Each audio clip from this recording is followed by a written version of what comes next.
Deixa gravando, tá gravando. Mas ficou bom, achei que ia pegar muito ambiente, mas ficou.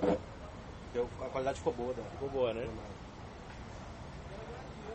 Mas é bom você saber também pra você aproveitar, tá gravando, você pode depois. Aproveitar e às vezes aprofundar em temas que depois você pode usar depois, né?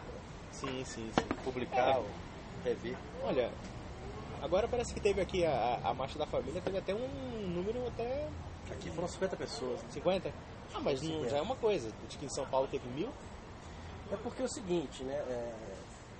Foi muito recente essa questão da Marcha da Família. Até teve uma divulgação, de certa forma, nos últimos meses. Mas a sociedade ainda tem um total preconceito com essa Marcha da Família antiga. Então jamais ia conseguir angariar grandes adeptos, né? Eu acho que tinha que ser uma coisa trabalhada com um tempo maior. Porque acabou que, apesar da imprensa ter feito uma chacota em cima disso aí, mas eu já escutei algumas críticas, que eu realmente não acompanhei, que teve até um certo sucesso em determinados lugares, né? Uhum. Assim, eu acho que a Marcha da Família ela serve como uma espécie de experiência de catalisação de algumas tendências e de um espírito. Então, de alguma forma, ela demonstra o espírito embrionário de alguma coisa. Claro, alguém vai criticar dizendo que aquele pessoal da Marcha da Família é confuso, não tem muita orientação, muitas vezes vai no clamor, né, do apelo, né, da emoção. Só que no movimento de massas, não espere, por exemplo, um segmento de ortodoxia. Na verdade, você tem uma marcha justamente para você canalizar as insatisfações e você saber direcionar as insatisfações. Então, por exemplo, nós temos uma campanha de difamação das Forças Armadas e também uma campanha de adulteração sistemática da história do Brasil com relação ao regime de 64. Né? Então, quer dizer, claro, o que o pessoal omite naturalmente é que havia uma ameaça comunista real, ainda que embrionária e perigosa, e alguém pode até dizer assim, não, mas o momento comunista era pequeno, coisa parecida. Bom, na Revolução Soviética também o bolchevismo era pequeno, era um grupo muito bem organizado de pessoas e uma minoria. E ainda que se fosse você fazer essa análise depois do acontecido, é muito fácil. É muito fácil, sabendo que, por exemplo, se você volta a 1964, 1963 e 1964, e você, digamos, você vive aquele ambiente de radicalismo ideológico ou de polarização ideológica, é claro que você vai perceber que ou você estava alinhado com a direita ou com a esquerda. E mais, o exército brasileiro, ao dar o contragolpe, que a gente tem que dizer que era o contragolpe, porque já estava preparando um golpe comunista, um golpe socialista, na prática, a derrubada do regime do João Goulart, como também a derrubada dos comunistas, eles mataram pela raiz uma ameaça de uma guerra civil. Agora, só um aspas, é interessante isso aí, porque dentro da crítica, né, tem toda aquela questão de os Estados Unidos, a CIA se infiltrou aqui. Obviamente, há um exagero, né, nessa parte. Agora, de qualquer maneira, ainda que fosse tudo isso que eles estão falando, isso é um processo extremamente natural. Todos os países, eles buscam aliança, ainda mais no momento de Guerra Fria. Sim. Você tinha uma escolha, igual você falou agora. Ou você escolhia a União Soviética, ou escolhia os Estados Unidos. Mundo capitalista. Então, digamos assim, se Cuba precisar da ajuda da União Soviética como precisou, é natural que a União Soviética ajudasse. Como de fato. Como foi em Angola, como foi aqui no próprio Brasil, de alguma maneira um pouco mais indireta, mas mínima. Agora, é direito do Brasil, ou parte do país, aderir a um aliado. E quando parte de um país ali é um aliado, você gera um conflito de proporções até guerra civil. Mas sabe o que é o pior de tudo? É que falam da CIA, falam do exército do governo norte-americano, que teve pouquíssima influência nos acontecimentos de 64. Inclusive tem uma historiadora norte-americana chamada Phyllis Parker, que ela fala da intervenção americana no Brasil, e dizendo que realmente o golpe de 64 foi um golpe eminentemente decisão do exército brasileiro, embora, claro, eles buscaram apoio dos Estados Unidos, mas os Estados Unidos não fizeram nada. Mas não foi necessário. Agora o problema é que não se vê outro lado.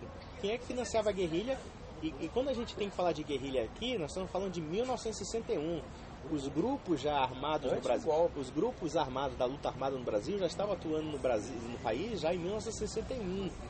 Isso tem obras já recentes, estudos recentes sobre o assunto, falando o quê? Do financiamento de Cuba, financiamento dos países do leste europeu, com o cheque em branco da União Soviética, às vezes até da Coreia do Norte, ou então da Argélia. Em 1962, a Argélia se tornou um país comunista. E claro, ele também trabalhava com esses grupos de terrorismo. Então quer dizer, um lado você diz a CIA, os Estados Unidos, mas ninguém fala o outro lado, Cuba, União Soviética, serviços de inteligência de Cuba, da KGB, entre outras coisas. E o que é pior, a gente tem que se perguntar uma coisa, aí para quem está nos ouvindo aqui, vamos pegar os políticos atuais que hoje governam o país, Dilma Rousseff, Lula, enfim, todo esse pessoal, o José Dirceu, toda essa putada que participou. Que é a elite política, né? A elite política do país que participou do momento de guerrilha. E é comprovado que o Zé Dirceu foi treinado pelo Serviço de Inteligência cubano, pelo G1, pelo G2, Ministério do Interior. E eu pergunto uma coisa. Vocês acham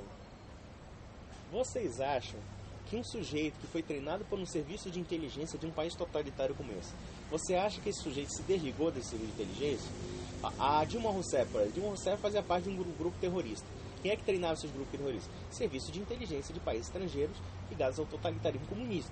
Então quer dizer, fala-se tanto da influência da CIA, inclusive tem uma obra que eu comprei, de uma jornalista inglesa, que fala do financiamento da CIA do chamado do Congresso da Liberdade.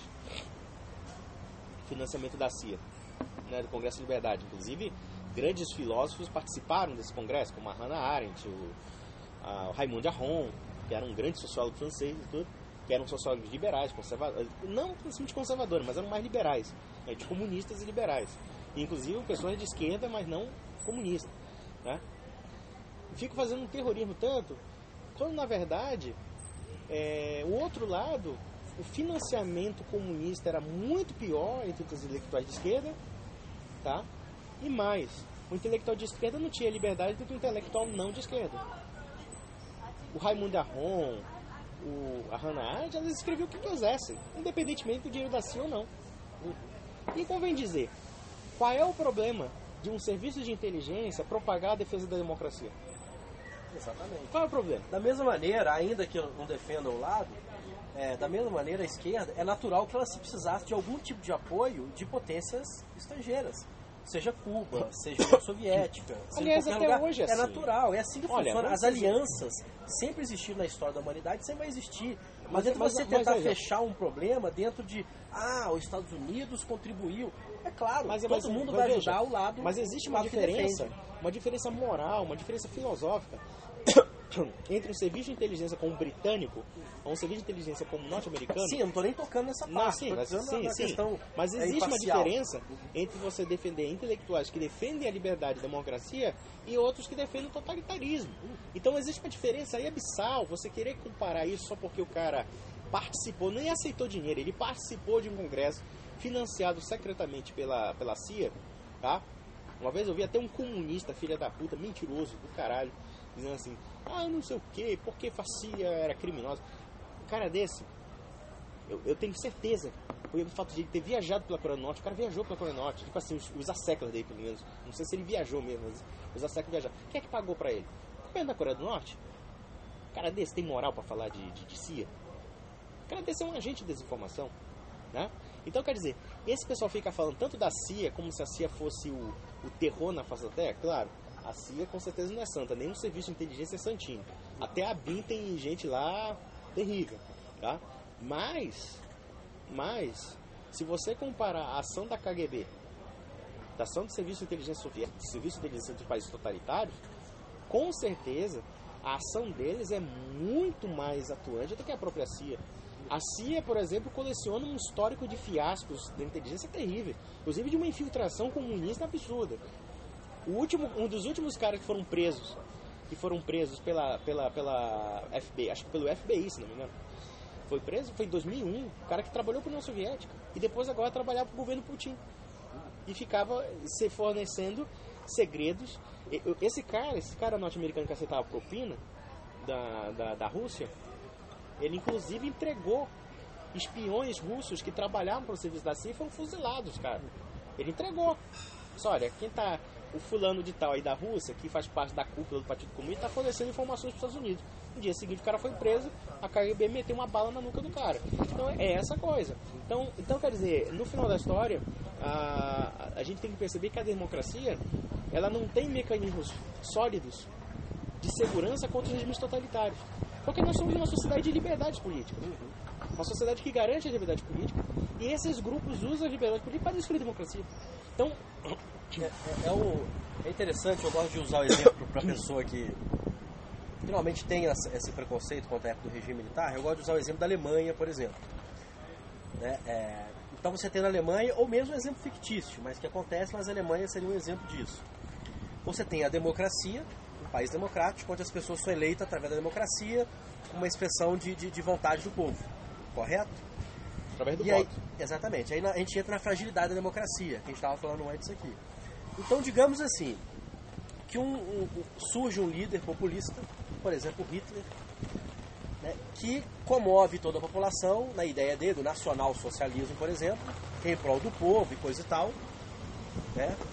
E ele, através, né, de conseguir ganhar a confiança do povo, ele democraticamente, ele tende a ser eleito e vai ser eleito por essa população. Ou seja, através de bases democráticas, perfeitamente legais. Sim. Por outro lado, existe uma oposição que é democrática, certo? Mas que sabe as intenções de Hitler. Que o quê? Uma vez usada a democracia para tomar o poder, uma vez ele estando no poder, ele vai acabar com a democracia. Ou seja, ele usou a democracia para tomar o poder e acabar com ela. Ou seja, o grupo oposicionista que é democrático, é dever dele, sabendo disso, burlar a própria democracia, ou seja, nós vamos burlar a democracia que ferir a democracia de certa forma, para quê? Para salvar a própria democracia. Como? Você faz um golpe antidemocrático, e tira essa pessoa do poder. E você joga ela ou na cadeia, ou expulsa do país, exila, ou dependendo de guerra. Agora, a questão é, popularmente, como é que isso vai ser tendenciosamente conhecido pelo povo? Que um tomou o poder democraticamente e o outro, através de um golpe antidemocrático, tirou eles do poder. Então, o povo acredita que essa turma que tomou o poder, deu o golpe, é antidemocrática. Quando numa análise histórica e intelectual da situação, você vê que é completamente diferente. Sim. Então isso faz o quê? Isso engana a sociedade, engana a população. É por isso que é importante a gente definir como é que as coisas aconteceram, porque na verdade é o seguinte, na verdade, na prática, a turma antidemocrática que deu o golpe, ela na verdade era democrática. Ela estava tentando salvar a democracia de quem? Queria tomar o poder eternamente e destruir a democracia, que era o seu plano político. É isso mesmo. Então isso semelhantemente aconteceu no Brasil. Mas é difícil demais você colocar essa explicação, porque as pessoas não têm uma base teórica, um conhecimento de base para compreender isso. Então é complicado. Uma vez, eu estava vendo a entrevista do Lobão, e tinha um carequinha lá, um jornalista, um tal de Baczynski, falando, repudiando a militar porque derrubou um regime, entre aspas, democrático. Agora o problema é que tem que se entender que a democracia, ela só sobrevive dentro de um conceito de legitimidade e um conceito de respeito a uma determinada ordem pública. Ou seja, pelo menos um governo democrático. Agora, um governo que, mesmo eleito democraticamente, começa a subverter as instituições, ele já deixou de ser democrático. E é legítimo você derrubar esse governo. Legítimo porque você vai proteger a própria democracia. Ou então, é o seguinte, você pode até momentaneamente revogar o sistema democrático. Como, aliás, a Constituição tem mecanismo de revogação do sistema democrático, que é o Estado de Defesa e o Estado de Princípio, que é uma revogação de direitos individuais. Exatamente. Estado de exceção. Então, veja, o que aconteceu em 64 foi o quê? Foi uma revogação momentânea de um sistema democrático que estava se degenerando para uma ditadura de esquerda, e você revoga no sentido, talvez podemos dizer assim, posteriormente salvar a democracia, mas ao mesmo tempo salvar a sociedade civil do totalitarismo. Então, por exemplo, nós temos uma clássica definição do que aconteceu na Guerra Civil Espanhola, que também é motivo de muitos mitos e calúnias, inclusive contra a ditadura do Francisco Franco, né? O que aconteceu com a democracia espanhola? A democracia espanhola, por assim dizer, a Segunda República Espanhola começa em 1931 com um golpe de Estado branco, que derruba a monarquia, entre aspas, pacificamente. Eu coloco entre aspas porque houve atos de vandalismo, principalmente contra a Igreja Católica, queima de colégios católicos, queima de bibliotecas católicas, de igrejas. E o que aconteceu? Começa engraçado, a coisa começa com os liberais, né? Os liberais sempre fazendo merda, né? Os liberais empolgadinhos com a sua doutrinazinha do bom mocismo, do sábio, só que eles acabaram abrindo espaço para grupos mais radicais extremistas da esquerda. Então, quer dizer, de 1931 até 1936, você vê uma disputa política acirrada, uma polaridade entre direita e esquerda na Espanha, e você vê um procedimento das esquerdas de já, lenta e gradualmente, destruir o processo democrático. Seja através da conquista do voto, seja através das armas. Em 1934, nas Astúrias e outras regiões de Barcelona, acho que foi nas Astúrias, se não me engano. Nas Astúrias, houve uma rebelião de grupos anarquistas e comunistas que mataram mais de 1.500 pessoas em 2 meses. Foi praticamente quase um prenúncio da Guerra Civil, né? De um golpe de Estado esquerdista. E em 1936, houve uma eleição acirradíssima, em que a esquerda ganhou por pouquíssimos votos, e até hoje se contesta se realmente aquilo foi uma eleição realmente honesta, porque nunca foi revelado os votos e tudo, quer dizer, ficou em aberto nisso. E quando os comunistas, os esquerdistas e o pessoal do PSOE, do Partido Socialista Obreiro Espanhol, começaram a ganhar maioria no parlamento, eles começaram lenta e gradualmente contra a ditadura, como aconteceu com Hitler. Quando Hitler conquistou o Reichstag em 1933, em 30 de janeiro de 1933, foi a mesma coisa. Começou a aplicar a ditadura. Só que a diferença... Vamos lá pra dentro? Vamos lá. O cachorro vai atrapalhar o ar. Tá? Beleza. Então o que aconteceu? Quer dizer, quando a esquerda começou a mostrar suas asinhas, por assim dizer, dizendo, nós vamos acabar com a democracia em torno da ditadura do proletariado, entre aspas, eles começaram o quê? Atacar os jornais de direita, começaram a atacar os monarquistas, começaram a atacar as igrejas. Quer dizer, ataque da igreja católica já tinha desde 1931, tocando fogo, atacando convento, fazendo vandalismo, destruindo patrimônio histórico espanhol. Pense, por exemplo, o pessoal que está de Minas aí, alguém, por exemplo, querer tocar fogo em Ouro Preto, por exemplo. Quebrar as igrejas de Ouro Preto. Pense alguém que toca fogo nas igrejas assim, nós somos contra a religião, vamos acabar com o catolicismo espanhol. E não pense o seguinte, Ouro Preto é uma igreja de 200 anos, pense em igreja de 700, 800 anos sendo destruídas, sendo pilhadas. Né? Ou então túmulos de padres e freiras sendo colocados... Ainda mais na Espanha, né? Na Espanha. As maiores igrejas, as grandes igrejas estão na Espanha. A Espanha é o catolicismo mais aguerrido, apaixonado da Europa. Acho que junto com a Polônia. Então, o que acontece? Aí você vê a tentativa de destruição do patrimônio histórico, do patrimônio cultural, do patrimônio espiritual do povo. Aí você vai dizer, é democracia? Desde quando a democracia justifica a tirania? Desde quando a democracia justifica a ditadura? De um grupelho revolucionário que pegou em arma para ficar matando uma parte da população. Aí veio o exército espanhol e veio o nosso amigo Francisco Franco, deu o golpe de Estado, deu o pronunciamento. Lembrando que um golpe de Estado, ele sempre vai ter que ter um apoio popular, senão ele nunca vai funcionar. Então a gente tem mania de sempre culpar os militares por qualquer tipo de golpe. Somente daqui, mas em qualquer lugar a gente culpa normalmente os militares.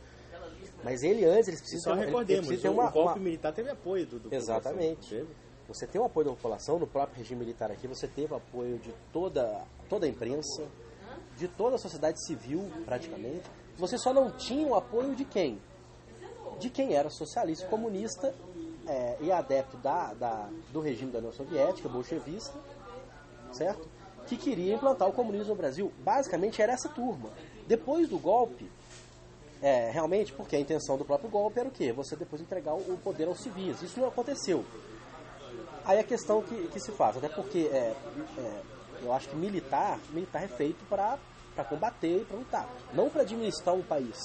Ou seja, os militares entram no poder, eles têm o dever o quê? De colocar a ordem e depois entregar para os civis, que é quem sabe fazer política, essas coisas. Porque o exército... Eles ficaram muito tempo no poder, mas eu acho complicado Gostaram demais, né? Eu acho complicado a gente julgar. Por quê? Eu acho que ficaram no poder demais por quê? Porque não achou um contexto suficiente para devolver o poder para os civis. E estrategicamente, aí é um pouco o que o Olavo fala, estrategicamente eles não conseguiram controlar muito, até conseguiram eliminar todos os grupos armados. Porém, o comunismo ele foi infiltrando, né, na questão do próprio marxismo cultural, ele foi infiltrando nas universidades, né, na arte. Olha, e isso impediu um pouco, fez com que alimentasse mais esses grupos subversivos, dificultando o Estado a neutralizar eles. O problema... Então, por isso... Existem 2 aspectos, tá? o contragolpe de 64 foi uma medida, tá? Que, digamos, os grupos que estavam preocupados com a ameaça comunista fizeram para estancar o movimento revolucionário. Aí voltando só à Espanha, só para a gente pegar aqui que a gente foi, né? O que é que acontece? O que é que acontece, né? Voltando à Espanha do franquismo. O país foi levado a uma guerra civil, porque, embora a maioria espanhola apoiasse o exército, a esquerda estava muito bem organizada também, armada, né? Dominou várias instituições. Então, quer dizer, o fato de você dominar institucionalmente uma parte do Estado espanhol, com certeza isso leva um conflito muito maior. Foi um conflito sangrento que ele estava matando o seu vizinho, estava queimando o pároco da paróquia, entendeu? Então, quer dizer, foi uma guerra civil violenta e que teve a influência da União Soviética, né? Como, aliás, é interessante, uma coisa que a gente tem que analisar aqui, né, já pegando o gancho de 64, grande parte dos golpes de Estado, dos contragolpes de Estado entre militares contra os comunistas, você vê que elas têm um modo operando parecido. O que aconteceu, por exemplo, na Espanha em 1936, o que aconteceu no Brasil em 1964, o que aconteceu no Chile em 1973, elas têm sempre modos operandi, ou seja, um grupo de esquerda que toma o poder democraticamente e através desse poder democrático quer destruir a democracia. Ou seja, ele usa o Estado para destruir o alicerce democrático desse Estado. E mais, aí claro, tem a resistência civil. Resistência civil que é o quê? Das instituições tradicionais próprias dessa democracia. O parlamento, o judiciário, como aconteceu no Chile. No Chile, por exemplo, o Congresso Nacional decretou a ilegalidade do governo Allende antes de dar o golpe de Estado, né? O Supremo do Chile, a Suprema Corte do Chile também decretou a inconstitucionalidade das ações do presidente. Estavam violando o direito de propriedade, estavam criando uma anarquia social completa, né? Estavam aceitando dinheiro da União Soviética, estavam aceitando armas de Cuba, estavam aceitando milicianos dominando as ruas do Chile, enfim, quer dizer, esse tipo de coisa. Quer dizer, existe sempre um procedimento do modus operandi aí, que é o quê? A revolução e a contra-revolução. Mas a contra-revolução que dá certo. Porque o que aconteceu? No final das contas, os caras subverteram as instituições. Aí você pega essa questão dos militares. Qual foi o problema dos militares? O problema dos militares é que eles começaram a ficar muito empolgados com o poder. Achou divertido, né? Gostaram do poder. Inclusive a geração dos caras que governaram o país em geral tinha uma influência tenentista muito grande. Uma influência muito voluntarista dos militares, né? Os militares eram muito voluntaristas. Então, esse foi um mal deles. Teve pessoas que queriam realmente democratizar o país. Né? Democratizar o país, e tinha os linhadores que gostaram do poder. Que gostaram muito do poder. Isso dentro dos próprios militares. Você tinha essa o que os militares deixaram de fazer e que hoje é a dor de cabeça que nós temos que consertar a merda que foi feita? Primeiro, eles não promoveram realmente políticos civis de direita fortes. Os políticos civis de direita que realmente tinham um certo carisma e que poderiam, inclusive, conduzir o processo democrático lento e gradualmente, eles foram totalmente preteridos, eles foram ignorados. Na verdade, o que foi promovido foram os patifes. Os patifes se deram bem. Os Sarney da vida, os Antônio Carlos Magalhães, o pessoal todo se deu bem. Agora, os políticos realmente de cabedal moral, eles foram totalmente anulados. E essa questão que você tocou das esquerdas dominarem os centros acadêmicos, dominarem tudo, isso foi uma condescendência do regime militar. E é paradoxal isso, porque foi aquele cara que é considerado uma espécie de Maquiavel ou bruxo, né, da política brasileira, da política brasileira, que é o Gobernador Silva, era uma besta quadrada, um asno monumental. Ele era um idiota. O que ele fez? Eles reprimiram a guerrilha, reprimiram o terrorismo, mas deram a consciência nacional através das escolas, universidades e centros culturais aos caras que estavam matando, ou pelo menos a parte intelectual deles, achando que enfraquecer as esquerdas. Por exemplo, a gente vê agora que saiu agora um livro do Romeu Tuma Jr., que foi aquele assassinato de reputações, em que o Lula era justamente incentivado como uma esquerda moderada para enfraquecer os radicais, como se isso fosse possível. Porque na verdade, dentro do movimento revolucionário, você tem essa faceta aparentemente moderada para cobertar a faceta radical. E os militares caíram de patinho nessa história. Deram a consciência nacional para os comunistas, para os terroristas. Porque eles estavam em aliança, de alguma forma, estavam colaborando entre si. Olha, nós fazemos um lado cultural aqui, um lado cultural, faceta cultural, enquanto o outro lado faz a faceta armada. E temos que analisar uma coisa, essa faceta armada, muitas vezes, ela foi colocada justamente para perder. Muitas vezes, elas são feitas para o quê? Para criar martírios. para criar formas de martírio, de identidade, né? É como, por exemplo, você vê aquele caso de Eldorado dos Carajás, que os 19 laranjas levam um tiro da PM lá, ou machadada, ou qualquer coisa. Se criou o poder do MST da parte aí se criou um mito. Então você, por exemplo, você cria, digamos, uma guerrilha que não vai dar certo, por uma razão muito simples. Não necessariamente, isso pode acontecer, mas não necessariamente. Mas a consequência de uma situação dessa, você usa aquilo depois, o martírio daquilo, para você criar, né, perfeita correção. O que eu estou dizendo, assim, então o que acontece? Você alimenta essa questão do movimento revolucionário a pressionar, às vezes nem é uma vitória, porque, por exemplo, muitos desses momentos revolucionários não tem como ganhar do Estado. O Estado é muito forte. Mas aí esse gancho. E aí esse argumento que a esquerda, né, a esquerda hoje, defende, é que a guerrilha armada, a luta armada, ela não tinha poder para destruir o Estado. Então, quer dizer, isso é uma afronta às próprias pessoas que lutaram naquilo lá. Quando eles lutaram, eles não estavam jogando a vida deles em vão. Não vamos conseguir, mas nós vamos lutar pelo nosso ideal e vamos morrer. Veja. Não, o objetivo maior era o quê?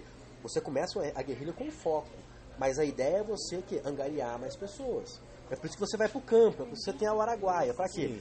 Você começa lá com 50, 60 pessoas, né? A partir daí você vai ganhando a confiança das vilas locais. E aí, daqui a um tempo, você não tem mais 50, tem 200. Às vezes, o que acontece? Existe essa possibilidade, embora seja muito remota. Porque o que aconteceu? Por exemplo, no caso do Araguaia, os caras tentaram conquistar a comunidade e tal e tudo. O que os militares fizeram? Os militares tinham mais logística do que os guerrilheiros. Então, quer dizer, vocês estão oferecendo médicos e tudo, nós também vamos oferecer. E vamos fazer com que a comunidade trabalhe com nós. Eles são terroristas, são assassinos, são tudo. E aí eles se fuderam. Agora, por exemplo, o que eu quero colocar é que, por exemplo, há um momento de guerrilha, por mais que houvesse essa ilusão da tomada do poder, da aceitação das massas, porque os idiotas acreditaram nisso, mas provavelmente ele foi feito apenas para o quê? Para criar um tipo de pressão psicológica de uma finalidade maior, que talvez seja a aceitação de um partido político dentro dessas hostes terroristas. Ou então, dizendo nas cabeças, quem criou todo esse mecanismo. Ou, claro, tem os lunáticos, por exemplo. Se você pega um Brizola, por exemplo, é um lunático que financiou grande parte dos movimentos aqui, era financiado por ele lá do Uruguai. E vamos ser bem sinceros, vamos pegar o caso do João Amazonas, que foi o presidente do PCdoB, o Partido Comunista do Brasil, que era, inclusive, se não me engano, acho que era paraense. Olha só, um cara maluco, doido. Aquele cara ali tinha que ser um hospício. O cara defendia a ditadura da Albânia. Era tão radical, tão extremista, que ele não aceitava nem a União Soviética, era a Albânia, do Enver Hoxha. Então, quer dizer, tinha esses malucos mesmo que acreditavam que através de uma rebelião a gente podia angariar o povo, o povo gosta da gente, nós somos lindos e maravilhosos e vamos fazer a revolta e a revolução. Mas, no geral, o que aconteceu? A gente faz a seguinte pergunta, vamos dar uma pergunta, por exemplo, daquele caso do Che Guevara, que foi com 20 homens na Bolívia. E que todo mundo dizia pra ele, tu vai te fuder, tu vai tomar no cu, tu vai te fuder. O exército boliviano, que não é grande coisa, vai meter bala em você, e não deu outro, ele se fudeu. Né? Ele se fudeu mesmo. Então, quer dizer, se a gente pensar por esse prisma, a gente pode pensar o seguinte, por que, de repente, você permite que um idiota como Che Guevara se foda na Bolívia? Pra criar um martírio. Pra criar pelo menos um símbolo. Não que ele buscasse esse objetivo, ele tinha um objetivo maior. Mas quem está assistindo lá na União Soviética, né? O cara tá vendo. O Fidel Castro. O Fidel Castro lá. Pô, não vai, porque quem é que lucrou com a se você tiver êxito, perfeito pra gente. Agora, se você perder, também vai ser bom pra gente. Perfeito. Aí eu pergunto uma coisa. Quem é que ganhou com a morte do Che? Fidel Castro. Agora você tem aqueles idiotas que usam camiseta do Che Guevara, né?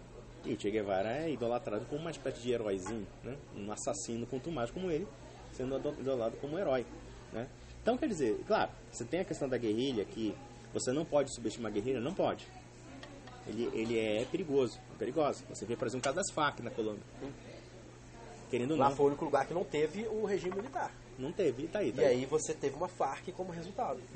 E na década de 80, a Colômbia era o país mais violento do mundo. Sim. Com questões de sequestro por causa dessa briga, porque agora eu nem sei lá se o regime socialista tomou o poder ou não chegou a tomar. Chegou a tomar o poder? Não. Foi só as Farcs mesmo que na verdade, eu né? precisaria ler mais sobre a história da Colômbia. Eu sei que tinha uma briga entre dois partidos, o liberal e o outro, que era uma briga violenta também. A história da Colômbia também não era tão pacífica assim. Era democracia, mas era uma democracia meia boca. Entendeu? Democracia é tipo de DCE assim que os caras disputam a urna na base da porrada, tá? Na base do tiro. As Farc, naturalmente, é o braço babado do Partido Comunista da Colômbia, né?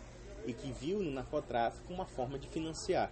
Existem outros aspectos ali que acabaram, né, facilitando, contribuindo para que as Farc fortunassem. Olha, eu acho que a questão é a seguinte, vamos pensar numa coisa. Digamos que, de repente, digamos que a gente não tivesse o regime de 64, mas tivesse um regime democrático e fosse combater o Araguaia. Era possível que a gente tivesse mais Farc, porque as Farc não vão ganhar o poder na Colômbia. O exército colombiano provavelmente é muito mais poderoso que o exército da Colômbia, tá? Que o exército das Farc da Colômbia. A não ser que a Colômbia se torne totalmente isolada, que não haja mais o apoio americano, ou que haja uma crise mesmo social, uma crise social além, uma crise econômica, uma coisa assim que realmente debilite o Estado colombiano. Aí é possível, através do narcotráfico, tudo você tomar o poder e as Farc tomarem o poder na Colômbia, tá?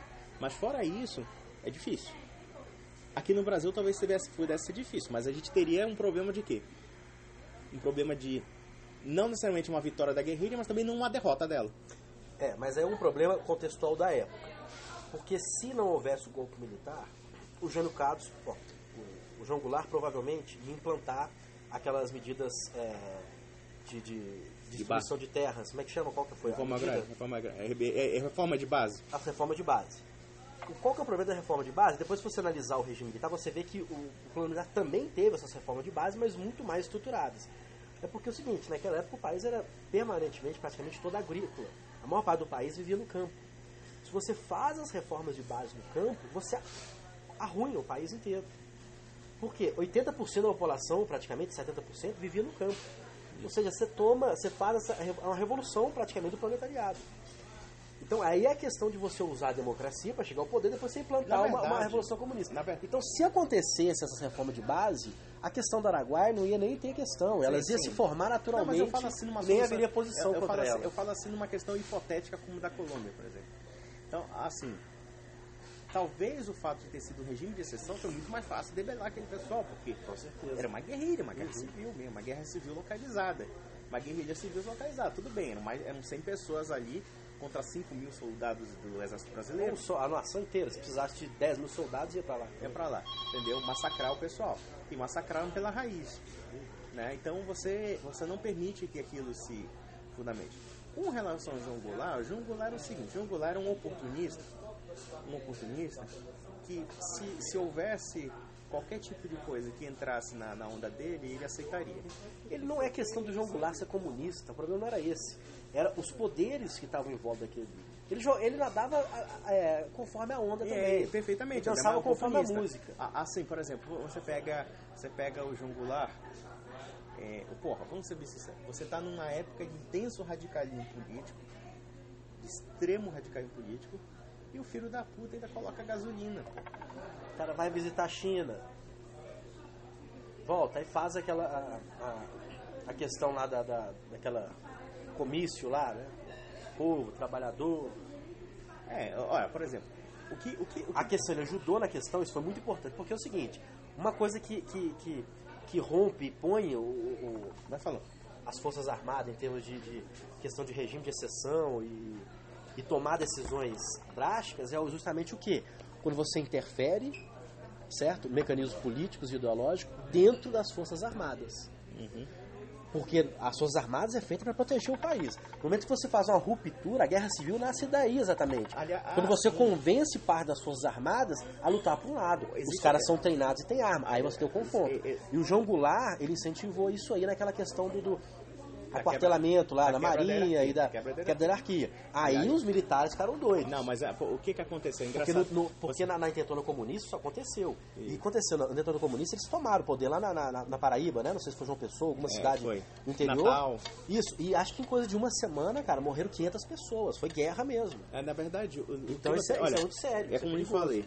Existe uma questão que, por exemplo, hoje em dia, que os movimentos terroristas, tudo é o seguinte. Como é difícil você derrotar um Estado organizado, não é impossível, mas é difícil. Ele é muito mais organizado, tem um exército profissional e tal. Você pode se infiltrar nesse governo e subverter esse governo. Exatamente. O que aconteceu em 63 e 64 foi o seguinte. O que gerou a insatisfação dos milicos, né, que gerou... Tá gravando aí? Deixa eu ver.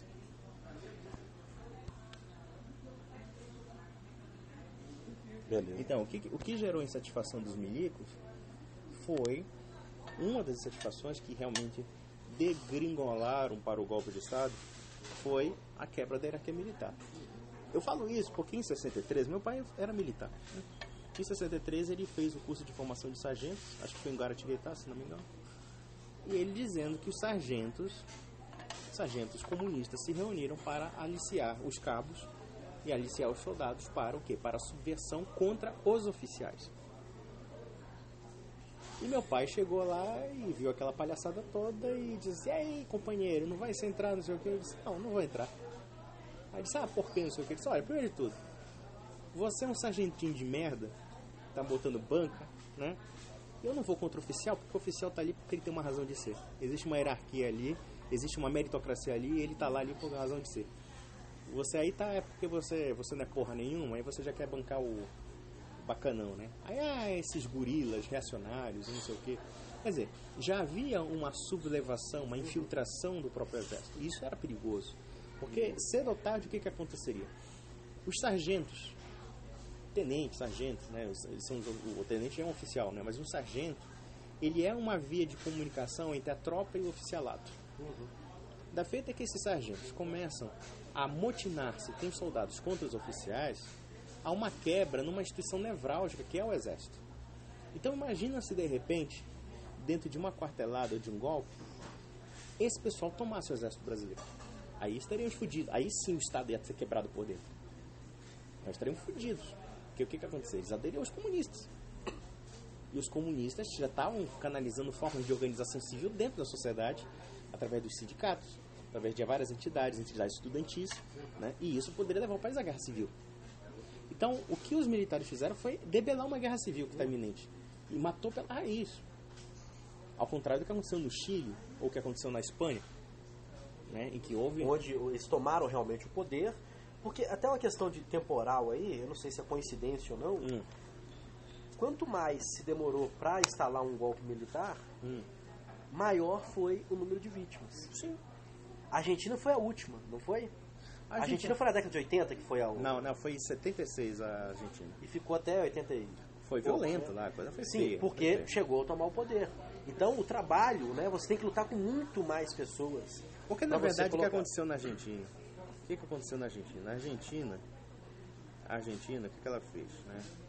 A Argentina tinha o pessoal do peronismo, e dentro do peronismo existia grupos de extrema esquerda no peronismo, né? Grupos de extrema esquerda. E o país estava caótico. O problema do exército... Aí existe uma diferença qualitativa, né? Os caras foram brutal lá, realmente, na Argentina. E não só isso. Eles não foram apenas brutais. Eles foram corruptos pra caralho. Fizeram muita merda. Por exemplo, uma diferença basilar do militar brasileiro e do militar argentino é que o militar brasileiro é um militar muito mais sério. Era um militar muito mais disciplinado, era um militar muito mais ético. Tanto é verdade que os nossos presidentes militares, em grande parte, você não vê nenhum escândalo de corrupção. Você pega um sujeito como o Marechal Castelo Branco, por exemplo. O Marechal Castelo Branco era um homem muito íntegro. Era um homem autoritário, como qualquer militar, e dentro de um posicionamento de uma situação ditatorial. Né? Mas era um homem íntegro. Um homem realmente muito desprendido. Né? Um homem muito desprendido. Há quem diga que ele morreu assassinado. Não sei se isso é verdadeiro, porque foi realmente... Foi um acidente de avião? Foi um acidente de avião. Engraçado, ele foi o único... porque eu acredito que não foi... Ele foi o único, né? Que foi ele foi o único que morreu no acidente, no avião. Então, quer dizer, na verdade foi o quê? Foi um choque de aviões. Eu não acredito que um piloto ia chocar com o outro. Acho muito possível isso aí. Isso foi realmente uma fatalidade. Foi uma fatalidade. No meu entender, eu acho que foi uma fatalidade. Mas, por exemplo, o exército brasileiro, com todas as deficiências, até do forma de pensar do exército, que é uma tradição positivista, republicana positivista, que acho que é uma má herança do exército brasileiro. Mas fora isso, você vê que as pessoas do exército brasileiro, em geral, são éticas, são decentes. Tá? São decentes. Quer dizer, assim, a cúpula do oficialato brasileiro, do generalato, e com mesmo de um cara como o Marechal Castelo Branco, que era ainda da missão francesa, né, para ser um marechal, você vê que ele é um sujeito decente. Todos eles foram decentes, pessoas honestas, pessoas honradas, extremamente honradas. Agora não é o que aconteceu com o exército argentino. Vamos pegar o caso da Guerra das Malvinas. Aquilo ali foi uma canalice. Aqui entre nós, tudo bem, era para combater os comunistas. Mas o exército argentino pisou na bola, pelo menos a alta cúpula lá A daquele. Guerra das Malvinas, o objetivo era... O objetivo era o quê? Era estimular o nacionalismo. Né? Eles se meteram numa guerra. Tudo bem. Procuraram uma guerra inútil. Tá? De um território que é britânico desde 1832. E eles procuraram aquilo ali, vai da megalomania argentina. Os argentinos acharam que os Estados Unidos e o Brasil iam apoiar os argentinos, apoiar, né, o regime. Mas eles se fuderam. Por quê? Primeiro, eles fizeram... Não que os argentinos não pudessem ganhar guerra. Até havia um problema sério dos britânicos, que era de logística, porque a distância entre a Inglaterra e a... Você não ia dispor um exército inteiro para fazer uma guerra... Por causa de uma coisa... A Inglaterra, se usasse o grosso da logística deles, eles podiam ganhar, mas eles não usaram. Inclusive os argentinos, quando guerrearam com os britânicos, foram bem patriotas. Mas o problema é que foi uma guerra inútil. Foi uma guerra para desviar as atenções da opinião pública sobre alguns abusos, exageros da ditadura argentina, inclusive casos de corrupção, entre outras coisas, tá? Então eles fizeram muita merda. E o que quer dizer? Perder, quer dizer, olha só, você aposta todo um regime para ganhar uma guerra e você perde a guerra. Você perde a guerra. E se fudeu. Porque você saiu, você imagina, você sai desmoralizado. Foi o que aconteceu com o exército argentino. O exército argentino foi desmoralizado. É diferente do exército brasileiro. Porque, por exemplo, o exército brasileiro, de uma forma muito pacífica, de uma forma até quase indolor, conseguiu pacificar o país. Mataram 300 pessoas que, vamos ser bem sinceros, a grande maioria, com certeza deve ter um ou outro inocente. Mas a grande maioria isso não. É inevitável. Mas a maioria não valia nada.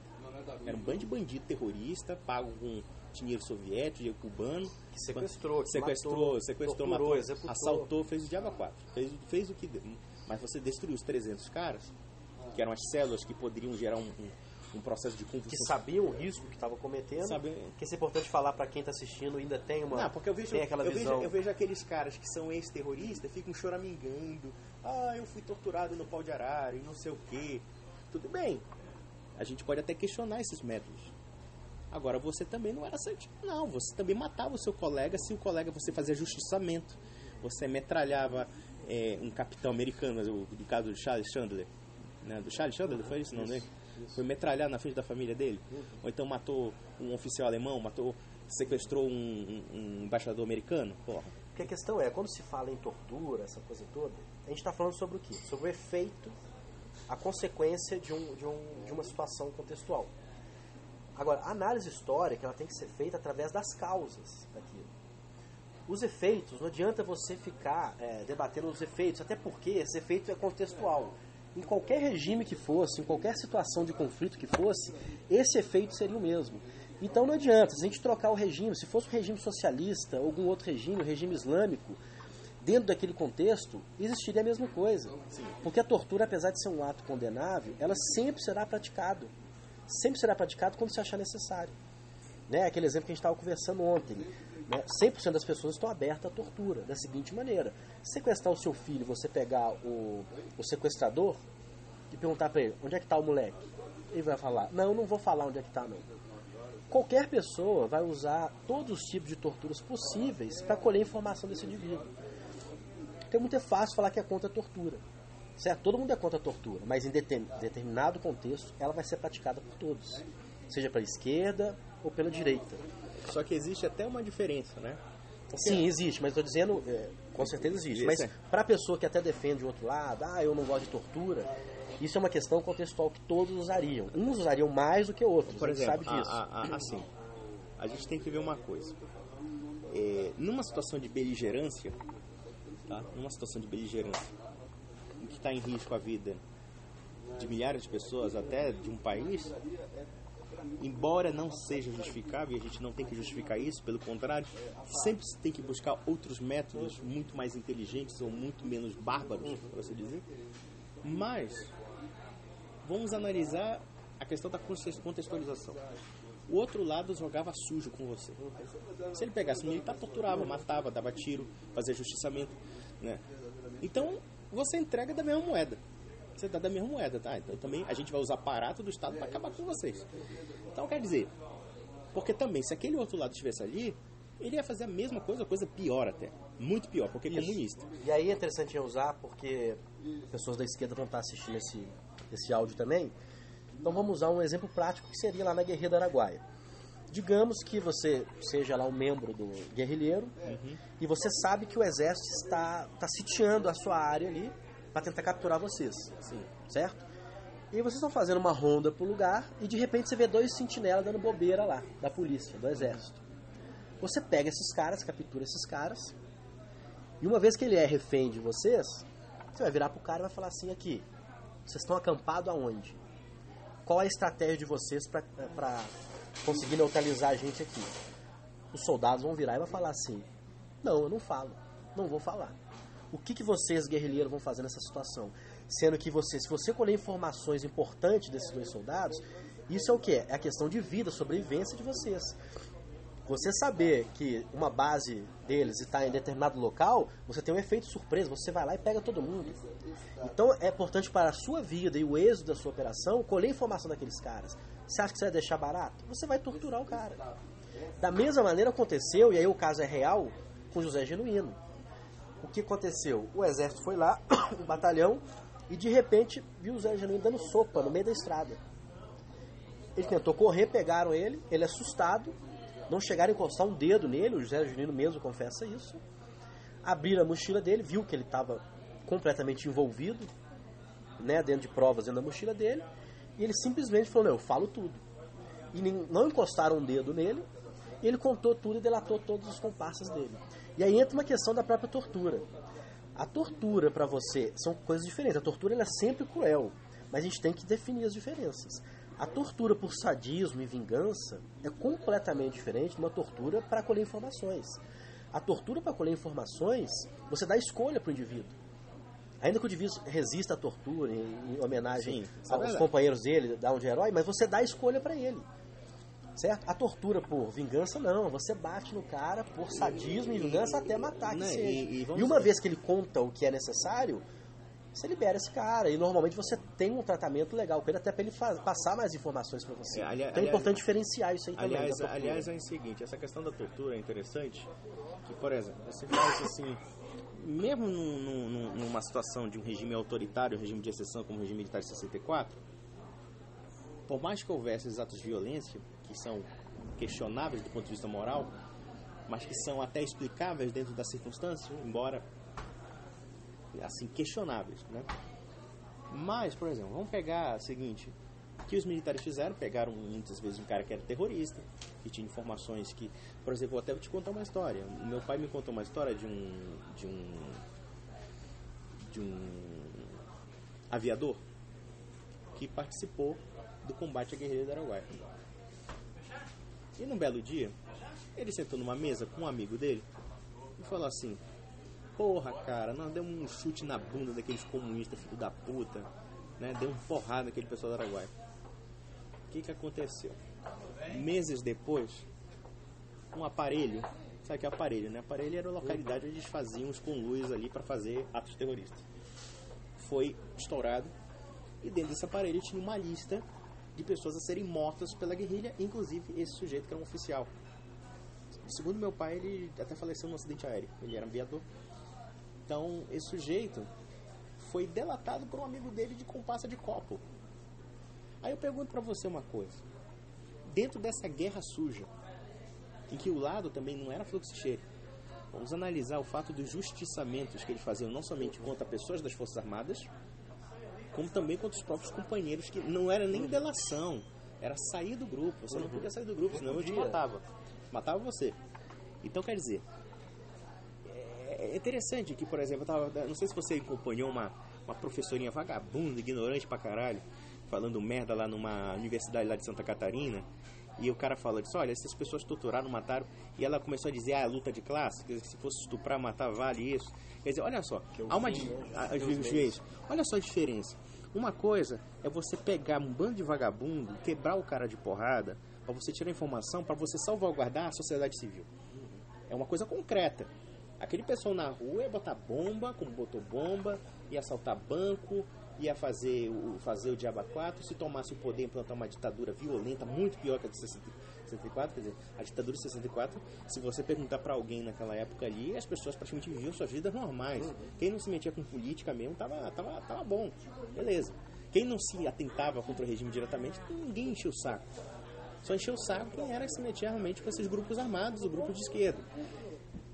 E veja um outro regime que, independentemente do que você pensa ou desse pensar, ele vai controlar sua vida, vai te fiscalizar, e qualquer ai contra o regime ou qualquer coisa que fuja ao controle deles é motivo de te matar você. Por exemplo, eu vou pegar um exemplo clássico da Romênia, do ditador Nicolae Ceausescu. Tinha um campo de prisioneiros, um campo de Pitești, que isso nos anos 50, em que os caras experimentavam técnicas de tortura. Mas eram técnicas de tortura não para você tirar informações, para você salvaguardar a segurança da sociedade ou do Estado. Não. Era formas de subjugar o dissidente político. Ou o opositor político. Ou seja, coisa assim de sadismo, de crueldade. Por exemplo, um cara que era católico, um católico praticante, você fazia, digamos, missas negras. Não estou dizendo que no lado militar não houve isso com aqueles freios comunistas lá. Houve. Só que a diferença é que esse pessoal estava usando a igreja para fazer guerrilha.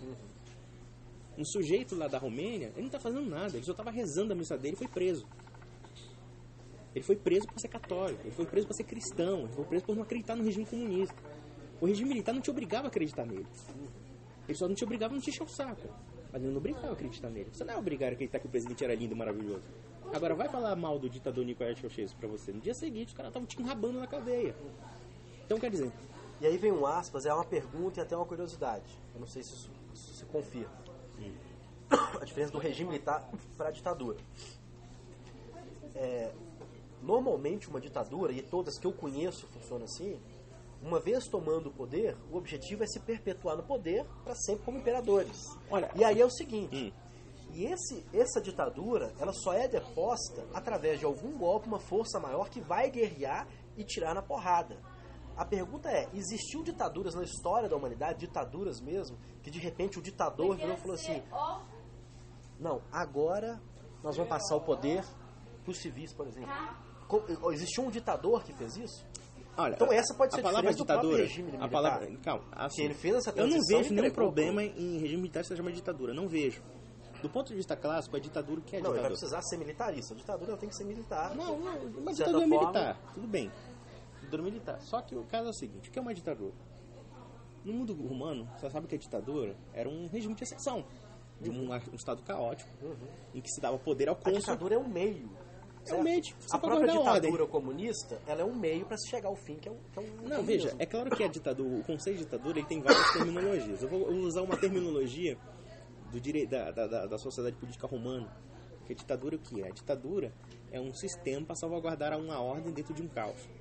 Ou seja, se não me engano, os cônsules, eles tinham poderes ditatoriais. O que é ditador? Ditador é o que dita. É o que dita, né?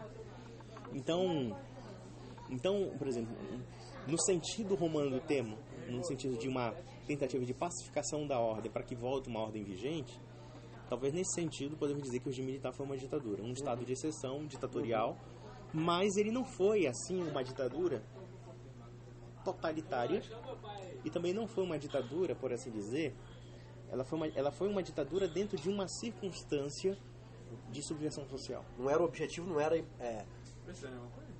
Traz uma Coca-Cola? Uma Coca pra mim. Duas Coca. O objetivo não era um fim maior. Construir a sociedade tal. Não. Era colocar a sociedade em ordem. Ele não tinha os dois aspectos de uma ditadura que ia se perpetuar. Uma é praticamente o gosto pelo poder. Vamos se perpetuar do poder e vamos criar um regime a partir desse sistema autoritário. Não havia esse projeto.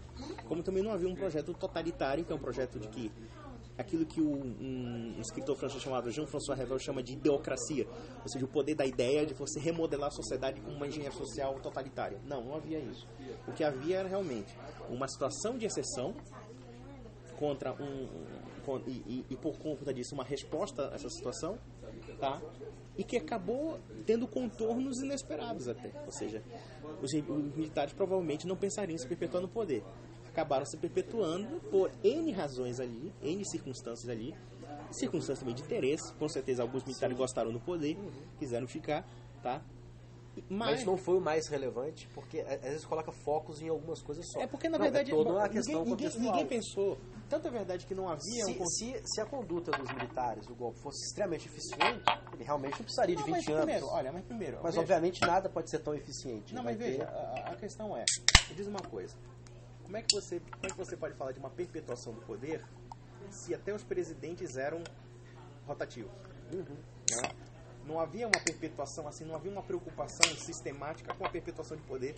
Por exemplo, você pega uma ditadura como na Síria, do Assad, em que o pai transfere para o filho, para o neto e assim sucessivamente. Aquilo, sim, é um regime que é a perpetuação do poder pessoal de um tirano, de um déspota ali. Né? O regime militar centralizado nem mesmo é um regime despótico. Ele é um regime em que uma parte da sociedade civil continua incólume. A sociedade civil vai naturalmente. A repressão política não atinge substancialmente a sociedade civil, como é no regime comunista, como é no regime nazista. Atinge só os opositores, não necessariamente os opositores, mas quem quer ameaça real mesmo. Porque, veja, o regime militar tolerou a oposição. Tolerou a oposição dita democrática, tolerou até uma esquerda dita democrática. E deu, inclusive, para eles, as escolas, as universidades, eles dominaram tudo. Então, quer dizer, é um regime autoritário? É um regime que tem alguns aspectos ditatoriais, sim, naturalmente que sim. Mas não é um regime ditatorial, por exemplo, como nós vemos o quê? De uma perpetuação de poder, embora tenha durado 20 anos, por N circunstâncias ali. Mas você vê que, na verdade, quem é que... É engraçado, se a gente perguntar quem é o ditador da... Porque quando a gente fala de ditadura, tem que ter um ditador. O ditador do Brasil era o exército. O ditador do Brasil nem era um general. Era um exército. O exército era o ditador. E as pessoas, a própria história e intelectuais que contam essa história, eles tentam generalizar. Então você pega um determinado cara que dominou o DOPS, é engraçado, o cara que torturou. São pessoas diferentes, são hierarquias diferentes. Então o sentinela lá, o soldadinho que torturou o cara e meteu no pau de arara, você joga a culpa lá em cima, no Médici, você joga a culpa lá no Ustra que tá... Você tem que diferenciar as coisas, cada um tem o seu papel de culpa. E se eu te disser que uma parte do exército brasileiro queria a volta à democracia, você acredita? Exatamente. Eu tenho certeza disso. Meu pai que era militar, meu pai viveu o regime militar. Mas não, você põe todo mundo no mesmo saco.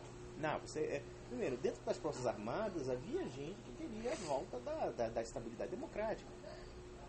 Meu pai me contava uma história muito interessante, que, por exemplo, começou a criar serviços de inteligência em vários focos do Exército Brasileiro e da Marinha. A Unimax, o pessoal, acho que é a Unimax, agora eu esqueci o nome, acho que não é Unimax, não, desculpa, tô falando besteira. Tinha um nome de Serviço de Inteligência da Marinha, Serviço de Inteligência do Exército, SNI. E se você ver o raio de ação desse pessoal, era um raio de ação muito limitado. Mas mesmo assim os militares não gostavam. Porque o que estava acontecendo? Quando a cúpula militar estava querendo a democratização, havia uma ameaça de insubordinação de alguns grupos que foram incrustados dentro do regime de linha dura e queriam quebrar a hierarquia do exército. Meu pai, de certa forma, ele quase sofreu isso.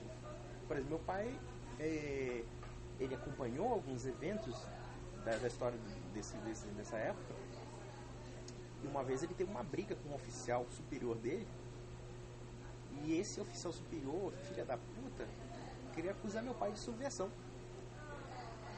Meu pai naturalmente foi absolvido. Meu pai era um militar de carreira, era um homem que não se metia com política, era um homem que só... A paixão do meu pai foi a medicina, nada mais do que isso. Meu pai era um médico, era um salvador de vidas, né? Salvou tantas vidas que acabou esquecendo a dele e acabou morrendo. Isso é uma outra história. Então, o meu pai, ele testemunhou isso, essa coisa de você criar... Tá? Não, só falar um pouco mais alto. Ele testemunhou, por exemplo, casos assim de sargento do serviço de inteligência que era se subordinar com um coronel, porque era queridinho do serviço de inteligência. Inversão. Então, quer dizer, por mais que os militares, por mais que uns linhas duras da vida, por mais que o pessoal mais rigoroso não quisesse a volta da democracia, uma parte do exército talvez pressionasse para isso. Por quê? Porque senão ia causar um cisma no exército brasileiro. Porque o exército brasileiro, com todas as deficiências, como já falamos aqui, deficiências das influências do positivismo, do republicanismo, do nacional desenvolvimentismo, entre outras coisas, ele é uma instituição legalista. Ela é uma instituição que durante 100 anos de república é o poder moderador da República Brasileira. Quando a gente fala aqui poder moderador, nós falamos daquela figura do império, do imperador, que era um elemento canalizador das tensões do país. Saiu o imperador, veio o exército. Qualquer merda que acontece na República Brasileira, onde é que o povo chama? Antes chamava o imperador, hoje chama o exército. Claro que eu preferia o imperador. O imperador, pelo menos, é uma figura mais civil, né? Uma figura que não impõe a força, mas sim a autoridade moral, né? Mas hoje em dia a autoridade moral é a força do exército brasileiro. Então, quer dizer, o exército brasileiro, de alguma forma, ele entrou em crise nesse regime. Que foi o auge da vida política militar e também a decadência dela. E isso estava gerando uma crise interna neles. E meu pai foi testemunha disso. Inclusive, meu pai ficou tão puto com esse cara, com esse sujeito militar aí que estava querendo ferir a reputação dele de oficial. Ele disse: Leonardo, se esse filho da puta acabasse comigo, ia metralhar esse filho da puta. Ele é meio rabugento também, gente boa pra caramba, mas, cara, ele fala, eu não sei se ele falou brincando, acho que ele falou até brincando. Mas se dá vontade de metralhar um filho da puta desse. Mas o que aconteceu? Quer dizer, você vê, olha só que ponto, quer dizer, só porque você teve um conflito de camaradas, o cara já quer te delatar. Né? Quer dizer, você vê que a própria ditadura, vamos analisar uma coisa, quando eu vejo gente querendo a volta da ditadura militar, pensa numa coisa, todo regime que é baseado numa autoridade, na força, ou de uma falta de regra clara ou explícita, das duas uma, ou ela vai ser uma tirania e você vai ter que se acostumar com uma tirania, ou ela estará fadada ao fracasso. Nós temos que construir uma sociedade em que haja conciliação e não imposição pura e simples. Eu acho que é um grande erro você dizer assim, volta militar. Eu não quero militar voltando, não. E o contexto é um pouco diferente. É diferente daquela época. Uma coisa é o seguinte, uma coisa é, digamos, as Dilmas e os caras da vida aí, querendo botar Farc aqui e tudo aí sim, mete o exército na porrada. Tem que fazer isso. O exército é responsável tanto pela ordem interna como externa do país. Então, entendeu? Não tem como, né? Tá. Só voltar na questão da inteligência aí que você falou, é interessante esclarecer, porque o pessoal tem muita dúvida disso, nem dúvida, né? Não entende como é que as coisas acontecem. Porque, além de bandeiras, né, independente de bandeiras, a gente tem que entender como é que o processo se desenvolve. De cada lado, não importa qual lado seja. Então, por exemplo, existiu o AI-5 e algumas regras, né, que o AI-5 impôs. Então tem aquela questão do habeas corpus, né? Que o sujeito era preso e você não podia, ele tinha 30 dias que você não podia oferecer o habeas corpus para libertar esse sujeito. É uma atitude que realmente reprime, né, a pessoa, mas a gente tem que entender o contexto. Se você pensar numa estratégia de inteligência e eficiência, uma coisa é você prender um bandido que assaltou um banco agora aqui, que seja, você prende o cara, aí chega lá o advogado dele, vai responder liberdade, não foi preso em flagrante, coisa e tal. Outra coisa é você prender um indivíduo que faz parte de uma quadrilha, que está planejando outros tipos de assaltos, outros tipos de crime, uma quadrilha que é baseada numa e outra inteligência, numa inteligência eficiente, uma inteligência organizada, né? Inteligência organizada. Como a situação é uma situação de exceção, não são crimes comuns que a gente está lidando, você precisa criar mecanismos, e para isso serve a inteligência, criar mecanismos eficientes que possam conseguir combater esse criminoso, de uma maneira funcional. Então o que você fazia? No momento que você prendia um indivíduo desse, certo? Você podia inclusive usar esse indivíduo a seu favor. Como aconteceu muito, né? No livro do brilhante do Ustra lá, ele comenta muito isso. A gente prendia um cara, né? Ele marcava o encontro num aparelho, onde ia encontrar os outros integrantes da quadrilha, certo? E você prendia esse cara no meio tempo. Você pegava ele e falava o seguinte: você vai levar a gente lá da sua turma. Correto? Vai levar na sua turma. Se você desse o direito dele de fazer uma ligação para o advogado, ligar para a família, acabou toda a operação. Eles já sabiam, a quadrilha dele já sabia que você tinha pego o cara e não ia aparecer nunca no ponto de encontro. Então, estrategicamente, em termos de eficiência, você tem que criar mecanismos que te ajudem a combater quem é o seu inimigo. É o que acontece, por então, exemplo... não é que você cala esse cara, ou segura ele, não deixa ele comunicar com ninguém, tira o dia dele comunicar, ele vai te ajudar a pegar a quadrilha. Então é questão de estratégia. Você sabe que, por exemplo, o que aconteceu foi isso que aconteceu, por exemplo, na operação de combate ao terrorismo na Europa, com os americanos depois do World Trade Center. Eles estavam fazendo cadeias secretas, justamente para isso. Você prendeu o terrorista e você o quê? A partir disso você tira informações do cara e através disso você descobre todo um esquema aí circular. Né? Se você dá o direito da lei, dele pegar a própria lei para se proteger, eu só falo na frente do meu advogado. Você quer ver um filme? Ligar para minha família, acabou você quer ver um filme? Você quer ver um filme que coloca muito bem esse dilema? É um filme até assim, claro, é um seriado, né? Tem sua licença poética, por assim dizer. Aquele filme chamado 24 Horas, do Jack Bauer. Sim, perfeito. Eu adoro aquele filme. A cada capítulo acontecia isso o tempo todo. Esse dilema que não tinha como. A tortura é proibida, mas você precisava usar o dilema da democracia.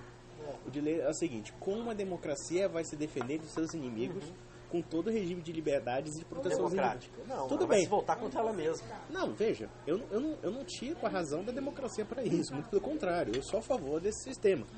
O problema é saber como. Nós não podemos ser ingênuos. Sim, o problema é saber como você vai conciliar um sistema de direitos, garantias individuais e de liberdades num grupo que é capaz de usar isso para destruir esse sistema. Então, por exemplo, o pior de tudo é que eles têm uma dupla cartada. Porque se por um lado você não agir de forma extra-legal, você pode ter o risco da democracia acabar. Mas também se você agir de forma... se você agir de forma legal, totalmente legal, você pode não ter eficiência para combater. E a democracia, a partir de ser destruída na sequência por causa dessa ineficiência que você teve de defender ela mesma. Mas tem um outro aspecto. Também, se ela agir de forma totalmente extra-legal, ela também está ameaçando seus alicerces. Ameaçou a democracia também. Então, quer dizer, você vê que ele tem um duplo trunfo aí. Então, quer dizer, por quê? Porque a função do terrorismo é desestabilizar psicologicamente a população perante o governo. Né? Um dos aspectos do terrorismo, não é o único, mas um dos aspectos é você criar um complexo de desconfiança do próprio governo e tirar a legitimidade do governo. Então, por exemplo, o caso do Jack Bauer. Acho que eu te contei aquela cena, né? De um sujeito lá que... Um sujeito que sabia de um atentado terrorista grave, acho que até uma bomba atômica, uma coisa assim, né? Claro que é uma coisa... A cada 24 horas o mundo ia acabar, né? Aquela seriada... Não, é tenso demais aquilo. Já pensou? Então você vê o seguinte, tinha um sujeito lá que tinha uma bomba lá que podia matar centenas de milhares de pessoas com armas químicas e biológicas. Aí veio o filho da puta, foi detido pelo serviço de inteligência, e o cara liga pra uma tal de Anistia Internacional. Claro que não é esse nome, né? Direitos Internacionais, uma coisa assim. Aí o cara da Anistia chega lá e diz: não, libera o cara porque você tá violando os direitos constitucionais dele. E você sabe que o cara é um renomado filho da puta, tem informação de tudo e que pode matar milhões de pessoas até. Aí quando ele vai pro carro, o Jack Bauer, né? O Way of Life, né? O modo de vida de Jack Bauer, né? Pega esse cara, quebra todos os dedos dele na porta do carro. Fala, filha da puta, fala. Pá, na mão dele, e o cara abriu o bico. E diz assim: olha, da próxima eu vou te matar. Eu vou te matar. O Jack Bauer, mas no lugar do Jack Bauer, qualquer um essa que ela quer. Você acha que na democracia não tem gente assim? Por exemplo, você acha que um cara da CIA, um cara que é treinado com isso, ele não... Vamos pegar assim um governo, por exemplo, um governo que é democrático. Porque senão o cara não cumpre a missão dele. Eu preciso que o cara tá investigando um crime, uma quadrilha. Se você não usar de métodos não democráticos, você nunca vai chegar ao resultado final. Olha, bicho, vou dizer uma coisa. Pega uma agência de inteligência, que é inteligência como Mossad, Serviço Secreto Israelense. Você acha que esse pessoal não faz coisas assim abomináveis para tirar informação daqueles terroristas? O quê? Eles arrebentam os caras de porrada. Você acha que eles não fazem isso? Fazem, claro que fazem.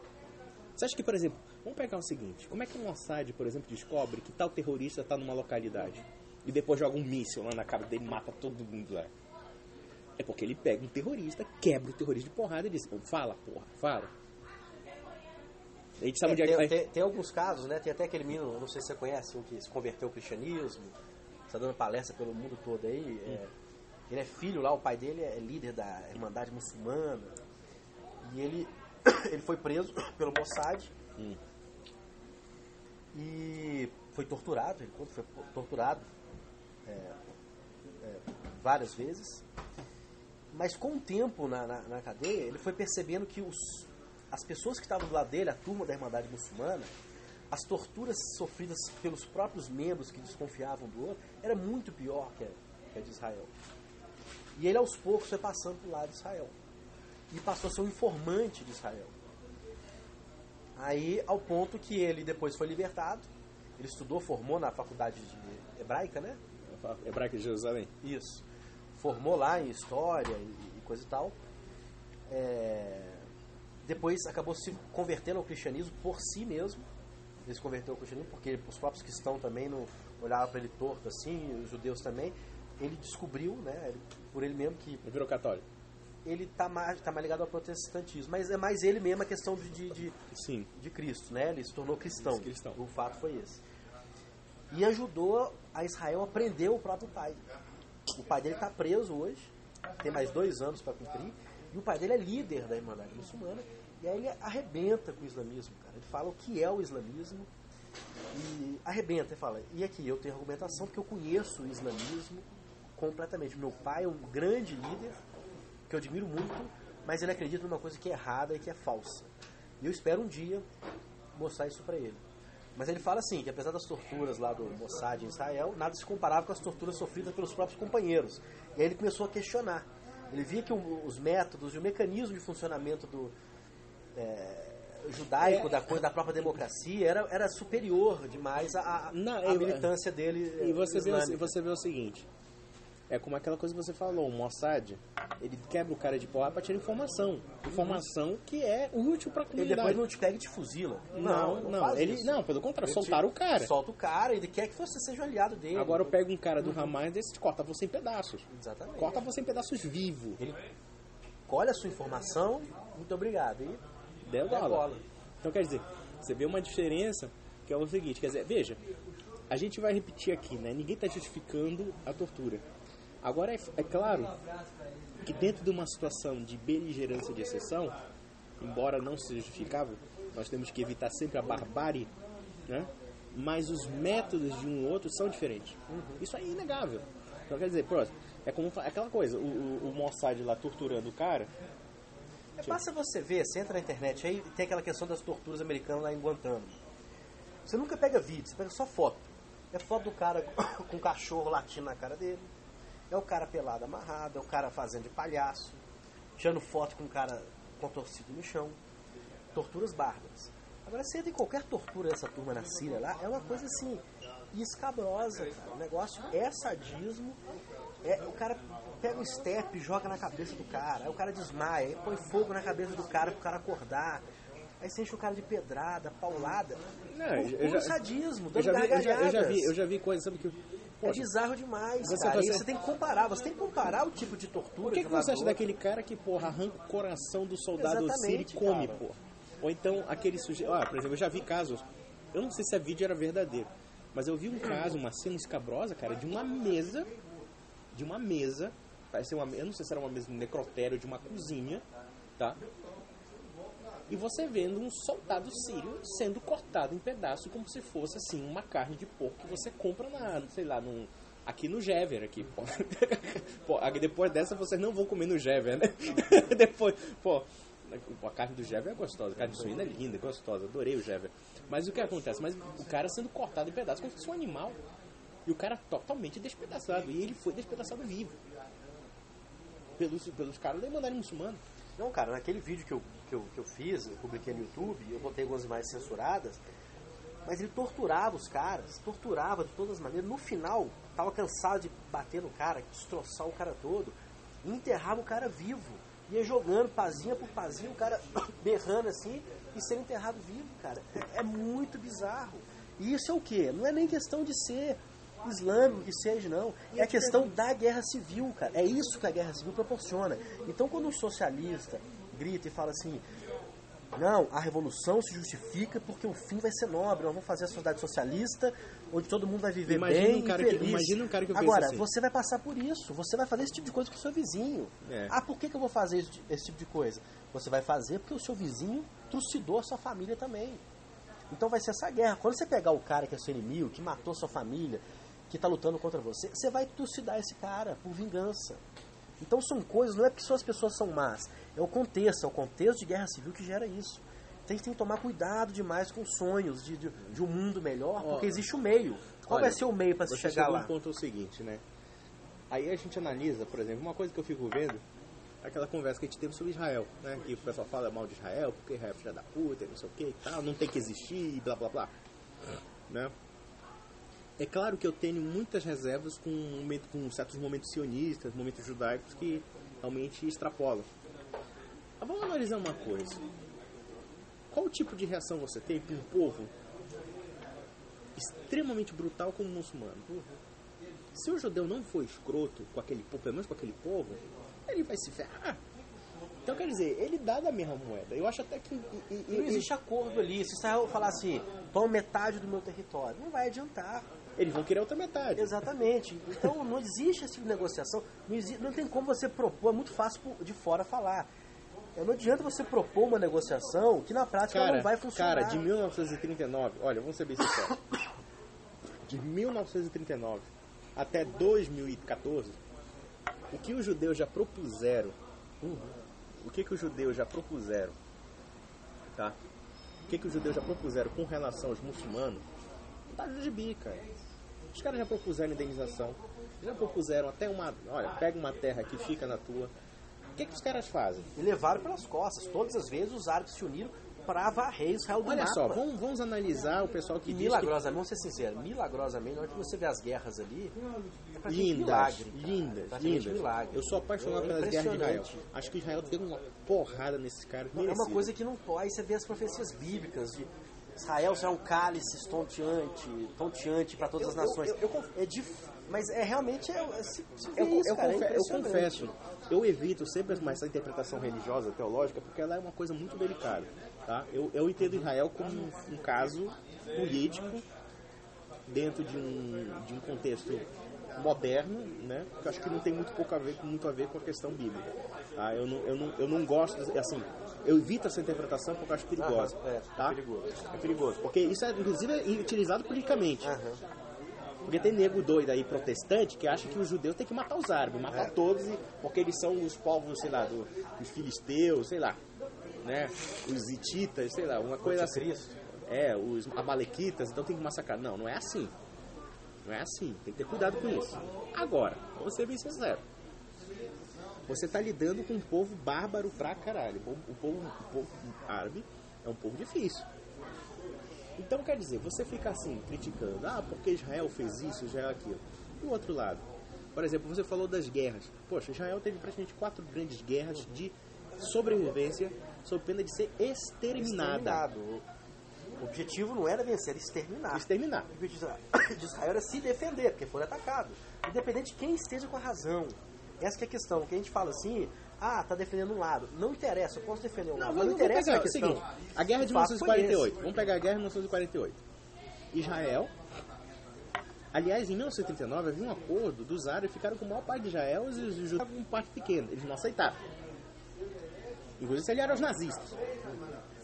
Depois, em 1948, eles aceitaram o acordo, só que os árabes não aceitaram. Não aceitaram o acordo da ONU. E foram para a guerra. No que foram para a guerra, eles abandonaram as terras e depois foram ocupados pelos judeus. Ou seja, foi uma guerra de conquista. Mas o outro lado também queria conquistar o butim. E aí acabou que os judeus levaram melhor e ficaram com as terras. Aí você vai em 1955 a tomada de Suez. Ora, até as pedras do Nilo sabiam que o Nasser estava preparando uma guerra contra Israel. E o Suez foi ocupado justamente por isso. Junto com a França e com a Inglaterra, porque ele queria... Acabou? Não, foi mensagem que chegou. Tá, beleza.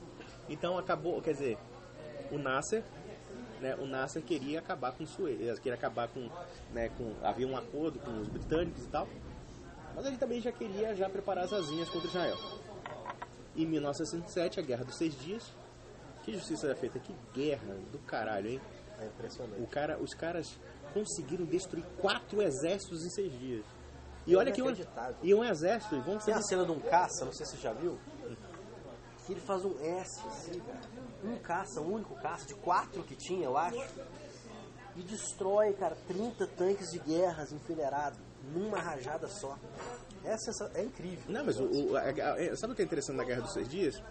É que do ponto de vista logístico, Israel era mais fraco do que o Egito, por exemplo. O Egito tinha armas soviéticas de última geração, enquanto o outro tinha os Mirages em velho, tá? Só que o que os judeus não tinham de logística, tinham de serviço de inteligência. Então o que eles fizeram? A Síria estava prestes a atacar, o exército da Jordânia junto com o Iraque e o exército egípcio no sul. Olha só, os caras estavam atacando em 3 frentes, cara. Um paísinho de merda, aquele paísinho que é o tamanho de Sergipe, pô. Israel é o tamanho de Sergipe, tamanho de Alagoas, é Israel. Menor. Deve ser menor. Não, por enquanto tá bom. Sergipe, Alagoas, assim, Israel é essa merda. É um paísinho de merda. O que aconteceu? O serviço de inteligência israelense sabia que os oficiais, como é que é? A Força Aérea Egípcia ficava a noite inteira vigiando e a única parte que eles desciam era no café da manhã. Foi no café da manhã que os aviões israelenses, abaixo do radar, meu amigo, meteram o foguetaço, acabaram com a Força Aérea Egípcia no chão. Eles acabaram com a Força Aérea Egípcia no chão. Aí depois, sabe o que eles fizeram? Eles chegaram e viram que no Sinai tinha postos avançados de tanques com combustível e tudo. Cara, dominando o espaço aéreo, meu amigo, eles jantaram o exército egípcio no chão. Acabaram com o exército egípcio, acabaram com os tanques, acabaram com toda a logística do exército. Jogaram foguetaço, mas acabaram com os caras. Mas um ataque mais material mesmo, né? Não, eles atacaram com o avião. Eu digo o seguinte, não pegou base, sem soldado, matou.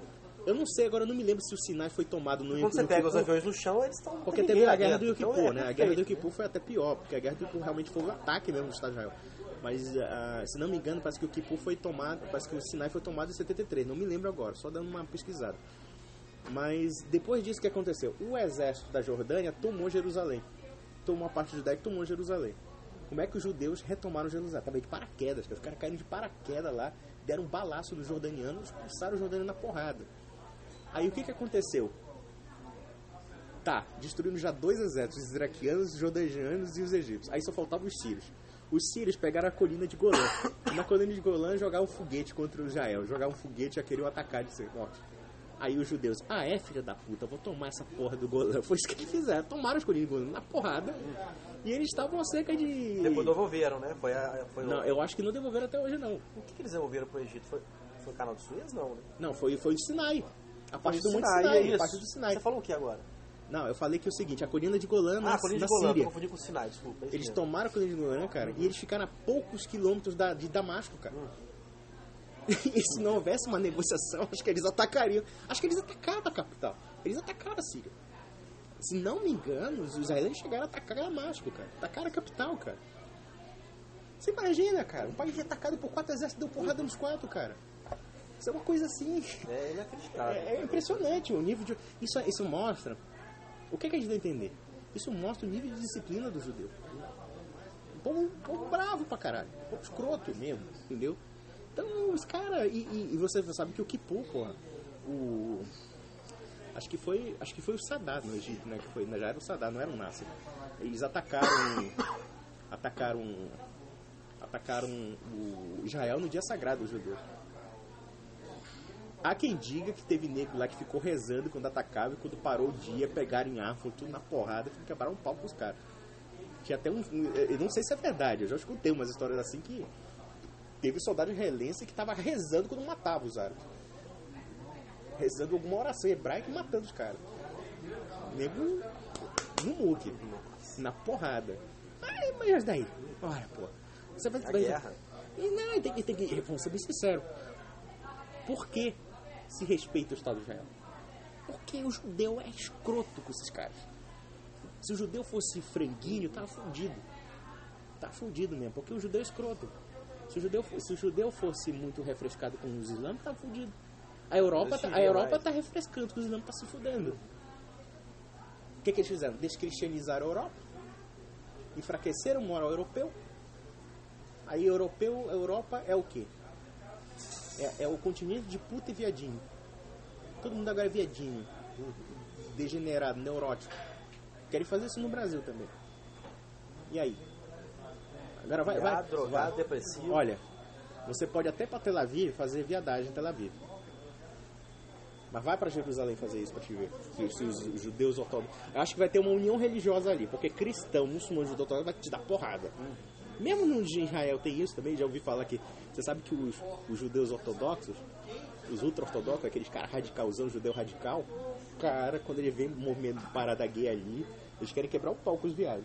Não refresca. Não refresco, não.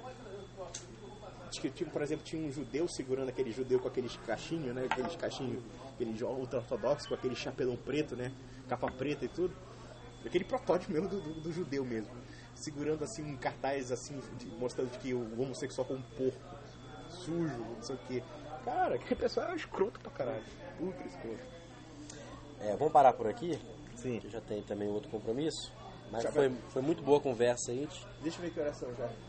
Explanamos bem aí a questão do regime militar todo e entramos aí na parte de Israel também, na questão do conflito lá árabe e israelense. A gente vai, né, acompanhando.